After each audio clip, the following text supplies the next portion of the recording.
திரும்பி இங்கே வந்து காஃபி குடிக்கல, கிஃப்ட்டை கொடுத்தரணும். ராஜி, காஃபி போட்டியா? ஆச்சு மாமா, ஒரு நிமிஷம். சரி ராஜி. மாமா இந்தாங்க. என்னாச்சு மாமா, ஏன் ஒரு மாதிரி இருக்கீங்க? அதெல்லாம் ஒன்றும் இல்லை ராஜி, உனக்காக நான் ஒன்று வாங்கியிருக்கேன். எனக்காகவா? என்ன மாமா வாங்கியிருக்கீங்க? சரி இந்தாங்க, சூடாக இருக்கிலே காஃபி குடிச்சிருங்க. அங்கே வச்சிடலாம், ஒரே நிமிஷம் ராஜி, இந்தா. மாமா மாமா நிஜமா எனக்காக வாங்கியிருக்கீங்களா? அகிலா சொல்லும்போது கூட நம்பல மாமா. என்னால நம்ப முடியல மாமா. கொடுங்க மாமா. அட பாரு, என் தம்பி சீலையில எடுத்து கொடுக்குற அளவுக்கு ஆயிட்டானா? என்ன இவ குறுகுறுன்னு வைக்கிறா? இவளுக்கு பிடிச்ச சரி தானே எடுத்து கொடுத்தோம். என்ன ராஜி, சாரி பிடிச்சிருக்கா? மாமா மாமா நான் நினைக்கவே இல்லை மாமா. எனக்கு ஏய் அடடடடடா. அக்கா, நீ என்ன பண்ற? உனக்கு காஃபி வேணுமா? எனக்கும் காஃபி வேணும். என்னடா உன் வருங்கால பொண்டாட்டிக்கு இப்பவே சாரி எடுத்து கொடுக்குற? இத்தனை வருஷத்துல அக்காவுக்கு ஒரு சாரி எடுத்து கொடுத்துருப்பியா? அகி, ராஜி மேடம். அகி இங்க பாத்தியா? மாமா எனக்காக சாரி எடுத்துட்டு வந்திருக்காங்க. எனக்கு எவ்வளவு சந்தோஷமா இருக்கு தெரியுமா? சரி, இதை கொண்டு நான் அத்தைட்ட காட்டுறேன். ஏய் பார்த்து போ. என்ன இவ ஒரு சாரி எடுத்து கொடுத்ததுக்கு இவ்வளோ சந்தோஷப்படுறா? இந்த பொண்ணுங்களை புரிஞ்சுக்கவே முடியல. சபா கருத்து, இதெல்லாம் உள்ள எடுத்துட்டு போங்க, நான் மாப்பிள்ள வந்தோடனே கூட்டிட்டு வரேன். சரிங்க. எங்க மதிய சாப்பாட்டுக்கு என்ன பண்றது? என்ன கேட்டுட்டு இருக்க? உனக்கு என்ன வேணுமோ சொல்லு, எல்லாம் வாங்கிட்டு வந்து கொடுக்குறேன். அத்தை வந்திருக்காங்க, ஜானவி வந்திருக்கா, அது மட்டும் இல்லாம கார்த்திக் மாப்பிளையும் வந்திருக்கான். ஏதாவது செய்யணும்ல, உனக்கு என்ன விருப்பமோ அவங்களுக்கு என்ன பிடிக்குமோ அதெல்லாம் செய், சரியா? சரிங்க.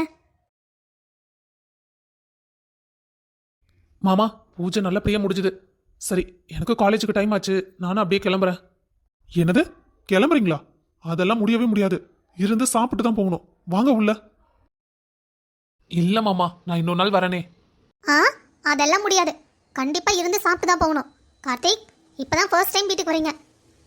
ஹலோ மேடம், இதுக்கு முன்னாடியே நான் வந்திருக்கேன், நீங்க தான் ஆஃபீஸ் போயிட்டீங்க. அதனால என்ன? சரி, இப்போ வாங்க சாப்பிட்டு போலாம். இல்ல கவி, இன்னொரு நாள் நான் கண்டிப்பா வரனே. இவனை வேற கொண்டு போய் ட்ராப் பண்ணணும். அது சரி, அவரும் இருந்து சாப்பிட்டு போட்டோம். அவர் இப்பதானே ஃபர்ஸ்ட் டைம் வராரு, நம்ம வீட்டுக்கு வந்து சாப்பிடாம போனா நல்லா இருக்காது. ப்ளீஸ் கார்த்திக், அருண், நீங்களாவது சொல்லுங்க. டே ஆமாண்டா, சாப்பிட்டே போலாம். கவி இவ்வளவு தூரம் சொல்றாங்கல்ல. அது இல்லாம மாமா வேற பார்த்தா ஃபீல் பண்ண வராட்ட தெரியுது. அது சரி, சாப்பாடுன்னா உடனே பறந்துருவியா? பேசாம இருடா. டேய், அப்படியே உன் ஆளை சமாதானப்படுத்துற மாதிரி இருக்கும்ல. வாடா, கிடைக்கிற சான்ஸை ஏன்டா மிஸ் பண்ற? டேய், நான் எப்படா என் ஆளுன்னு சொன்னேன்? ஷோ, டேய் நீ பேசாம இரு. இப்பதான் பிரிஞ்சிருந்த குடும்பம் ஒன்று சேர்ந்துருக்குது. சேர்ந்த வாக்கிலே பிரிச்சு விட்றாதடா. நல்லா இருப்ப, வாய மூடிட்டுடா கொஞ்ச நேரம். இல்ல மச்சான், நான் சொல்றது கேளு. இது ஒரு அரிய வாய்ப்பு. இந்த மாதிரி வாய்ப்பு திரும்ப கிடைக்காது. யூஸ் பண்ணிக்கடா. உன்னை கொன்னே போட்டுருவேன், பேசாம இரு. கவி, நான் எவ்வளவு சொன்னாலும் கேட்க மாட்டேங்கிறான். பரவாயில்லையே கார்த்திக், அருண் கூட நல்லா வேடிக்கை பேசுறாரு. அருண், நீங்க வாங்க சாப்பிட்டு போலாம். அங்கிள், நான் வரேன் அங்கிள், ஒன்னும் பிரச்சனை இல்லை. கார்த்திக் வாப்பா.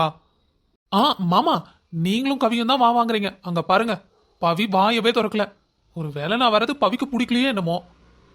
ஆமா, பிடிக்கல. ஓ, பிடிக்காது. ஆளே மூஞ்சி பாரு. பவி, நீ ஒரு வார்த்தை கூப்பிடு. வீட்டுக்கு வந்தவங்கள வான்னு சொல்றதான மரியாதை. கூப்பிடுடி. அக்கா, வேணா நீயே கூப்பிடு, நான்லாம் கூப்பிட மாட்டேன்.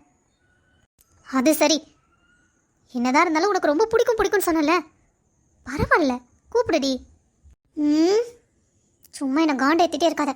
என்ன நடந்துச்சுன்னு உங்கள்கிட்ட சொன்னல. ஏய், அவன் அத்தை பொண்ணுங்கிற உரிமையில இதெல்லாம் பண்ணியிருக்கான். அத்தை பொண்ணுகிட்ட விளையாடாம வேற யார்ட்ட விளையாடுவாங்க? என்கிட்டயும் அப்படித்தானே விளையாண்டான். நான் கோவப்பட்டனா? ஏன் பவி இதுக்கெல்லாம் கோவப்படுற? கூப்பிடு. ஏய், கூப்பிடுடி. வாங்க சாப்பிட்டு போலாம். என்ன மாப்பிள்ள, போதுமா? என் சின்ன பொண்ணு கூப்பிட்டா, இப்போ உங்களுக்கு சந்தோஷம் தானே? வாங்க. டேய், கூப்பிட்டதே பெருசு. கூப்பிடும் போதே உள்ள போயிடலாம். அவன் மூஞ்சிய பார்த்தா சம கோவத்துல இருப்பா போல. வானு கூப்பிட்ட வாயாலே சீக்கிரம் போகணும் சொன்னாலும் சொல்லிடுவா.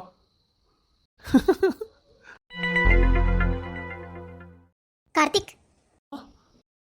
Karthik, I am extremely sorry. எனக்கு ஆஃபீஸில் முக்கியமான மீட்டிங் இருக்கு, நான் கிளம்பணும். பாத்தியா, இதுக்காக தான் என்ன இருன்னு சொன்னீங்களா? அது சரி, மாமா வெளியவே சொன்னாரு ஏதோ இன்னைக்கு புது ஸ்டாக் வருது, நான் கிளம்பணும் கடைக்குன்னு.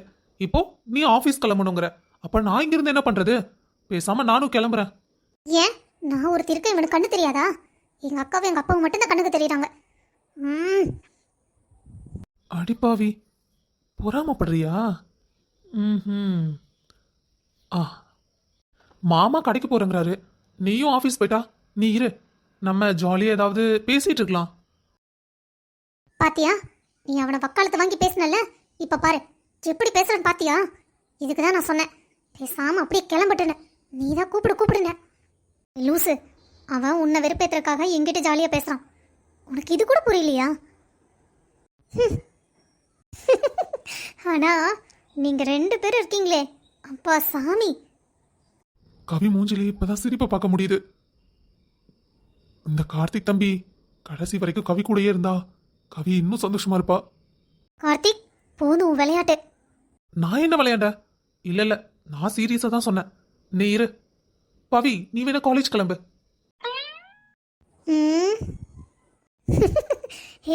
ஏய் கார்த்திக், உன் விளையாட்டுத்தனம் எனக்கு தெரியாதுன்னு நினச்சிட்டு இருக்கியா? நீ யார்கிட்ட பேசுகிற, என்ன பேசுகிற எல்லாமே எனக்கு புரியுது. ஆனால் அந்த மரமண்டைக்கு தான் புரிய மாட்டேங்குது. நீ பேசுறதெல்லாம் சீரியஸாக எடுத்து கோவப்பட்டுட்டு இருக்கா. கவி, நான் உன்கிட்ட உண்மையை சொல்லிட்டா, அவ கோவப்பட்டு இருந்தா இப்படிலாம் பேசிட்டு இருக்கேன். நானும் பார்க்குறேன், வந்ததுலேருந்து மூஞ்சி இழுத்துட்டே இருக்கானா, சரியா பேச மாட்டேங்கிறா. அதான் அவளை வெறுப்பேத்துறேன். சரி என்னமோ பண்ணுங்க, எனக்கு ஆஃபீஸ்க்கு டைம் ஆச்சு, நான் கிளம்புறேன். ஓகேயா? அப்புறமா பார்க்கலாம். பாய்.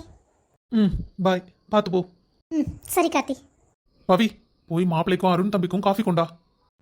சரிப்பா. போதும்டா, அங்கேயே பார்த்துட்டு இருக்காத, போய் காஃபி கொண்டு வருவாள்ல, அப்ப பார்த்துக்கலாம். சரி மாப்பிள்ள, நீங்க வீடெல்லாம் சுத்தி பார்த்துட்டுங்க, நான் இப்படி போயிட்டு அப்படி வந்துடுறேன். சரி மாமா. சரி வர அருண் தம்பி. சரிங்க அங்கிள். என்னடா உன் ஆளு கண்ணாலேயே எரிச்சிருவா போல, இப்படி முறைச்சிட்டே இருக்கா? அடே, நீ முதல்ல உன் ஆளுன்னு சொல்றதை விடுறா. எங்க ஆளு இப்ப போன எங்க மாமா காதுல விழுந்தது, இப்பவே குடும்பத்தோட வீட்டை விட்டு துரத்திடுவாரு. ஏன்டா? அட, உங்ககிட்ட சொல்லலைலடா அந்த கதைய. எங்க அப்பா முதல்லயே வந்து பொண்ணு கேட்டிருக்காரு எனக்கு. எங்க மாமா தான் பொண்ணெல்லாம் கொடுக்க முடியாது, நீங்க வேற எங்காலும் பாத்துக்குங்கன்னு சொல்லி எங்க அப்பாவை துரத்தி விட்டாராம். அதனால எங்க அப்பாவுக்கு செம கோவம். இந்த பிரச்சனை முடிஞ்சு இப்பதான் 2 குடும்பமும் கொஞ்சம் ஒன்று சேர்ந்துருக்கு. திரும்பவும் இந்த பேச்சு வந்தது, சபா நினைச்சு கூட பார்க்க முடியாது. அதெல்லாம் நம்மளுக்கு எதுக்குடா? இப்போ இவங்கெல்லாம் சந்தோஷமா இருக்காங்கல்ல, அது போதும். அப்புறம் எதுக்குடா அந்த பொண்ணை வம்புழுக்கிற? ஏய், அதெல்லாம் அத்தை பொண்ணுங்கிற உரிமையில் இருக்கிறதா. வம்பு இருக்கிறதுனால கல்யாணம் பண்ணிக்க முடியுமா? அப்படியெல்லாம் இல்லடா. இந்தாங்க காஃபி. காஃபி நல்லா இருக்குமா? அதை உங்கள் அம்மாவை கேளுங்க. ஏன்? போட்டது அவங்க தானே, அப்போ அவங்கள தான் கேட்கணும். அது சரி. ஏய், என்ன இப்படி கசக்குது காஃபி? அட, என்னதான் அத்தை சக்கரை போட சொன்னாங்க, நான் சர்க்கரைக்கு உப்புக்கு வித்தியாசம் தெரியாம உப்பை போட்டேன் போல. ஆனா எனக்கு நல்லா இருக்கே. அது டேஸ்ட் பண்ணி பார்த்தேன், ஸ்வீட்டா இருந்ததா, அதனால உங்களுக்கு மட்டும் அதை போட்டுட்டேன். அடிப்பாவி. டேய் மச்சான், இதுக்கு மேல இங்க இருந்தோம் இவ சாப்பாட்டுல ஏதாவது கலந்தாலும் கலந்து விட்டுருவாடா. நீ காலேஜ் பக்கமே போக முடியாத மாதிரி ஆயிடும். முதல்ல இடத்த காலி பண்ணிடலாம்டா. எனக்கு இப்ப அதுதான் தோணுது, முதல்ல இடத்த காலி பண்ணுண்டா. கார்த்திக் தம்பி, காஃபி எப்படி இருக்கு? நல்லா இருக்கு அத்தை. சரி இருங்க, சாப்பாடு வச்சாச்சு, சாப்பிட்டு போயிடலாம். இல்ல அத்தை, இவனுக்கு ஆஃபீஸில் ஏதோ முக்கியமான வேலை இருக்கான், இப்போதான் கூப்பிட்டாங்க. இவனை வேற ட்ராப் பண்ணணும். எனக்கும் காலேஜ்லேருந்து கால் வந்துடும். நான் கிளம்புறேன் அத்தை. என்னப்பா, அதெல்லாம் முடியாது. இவ்வளோ தூரம் வந்துட்டு சாப்பிடாம போகக்கூடாது. மாமா வந்து அப்புறம் என்னதான் திட்டுவாங்க. அத்தை, நீங்கள் அதெல்லாம் ஒன்றும் கவலைப்படாதீங்க, நான் இன்னொரு நாளைக்கு வரேன். இப்போ கண்டிப்பாக கிளம்பணும் அத்தை. என்னப்பா நீங்கள் சொன்னால் கேட்க மாட்டேங்கிறீங்க. சரி, இன்னொரு நாள் கண்டிப்பாக வரணும். சரி அத்தை. அவளே, நீ காலேஜ் வா, அப்புறம் உன்னை பார்த்துக்கிறேன். என்ன இந்த பசங்க காலைல சுடு தண்ணி ஊற்றுற மாதிரி ஓடுறானுங்க. எனக்கு என்னமா தெரியும்? தானே, உனக்கு எப்படி தெரியும்? நான் ஒருத்தி.